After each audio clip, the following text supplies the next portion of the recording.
रहस्यमय रेडियो। अभिनव एक लोकप्रिय रेडियो जोकर था। उसके प्रोग्राम का नाम रेडियो रहस्य था और वह लोगों को भूतिया कहानियां सुनाता था।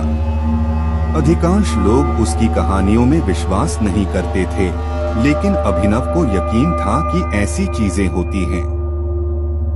एक दिन अभिनव को एक पुरानी रेडियो मिली, जिसे उसने एक पुराने दुकान से खरीदा।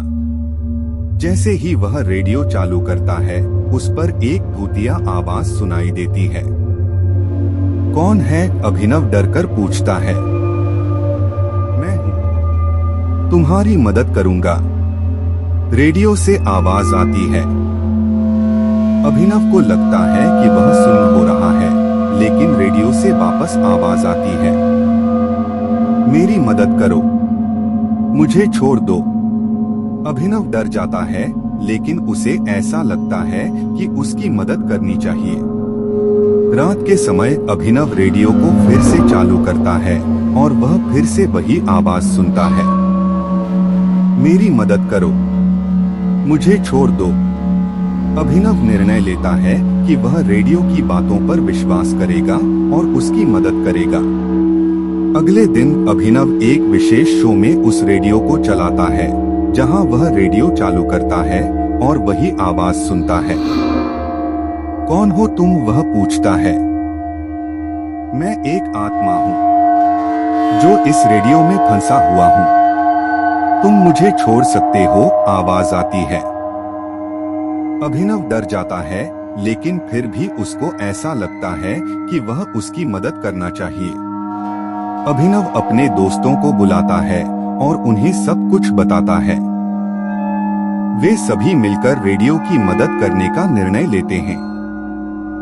वे एक पुराने पंडित को बुलाते हैं, जो उन्हें बताता है कि यह रेडियो एक पुराने बंगले से है, जहां एक आत्मा फंसी हुई है। अभिनव और उसके दोस्त उस बंगले के पास जाते हैं और वहां वे एक पुरानी और भूतिया रेडियो खोते हैं। वे रेडियो को लेकर वापस आते हैं और उसकी मदद करने का प्रयास करते हैं। अभिनव रेडियो को चालू करता है और वह आवाज सुनता है, धन्यवाद, अब मुझे शांति मिली है।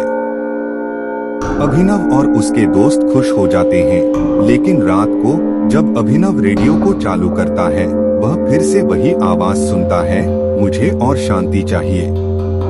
अभिनव डर जाता है और वह रेडियो को बंद कर देता है, लेकिन वह जानता है कि उसके पास अब भी वह रेडियो है, जिसमें एक भूतिया आत्मा फंसी हुई है।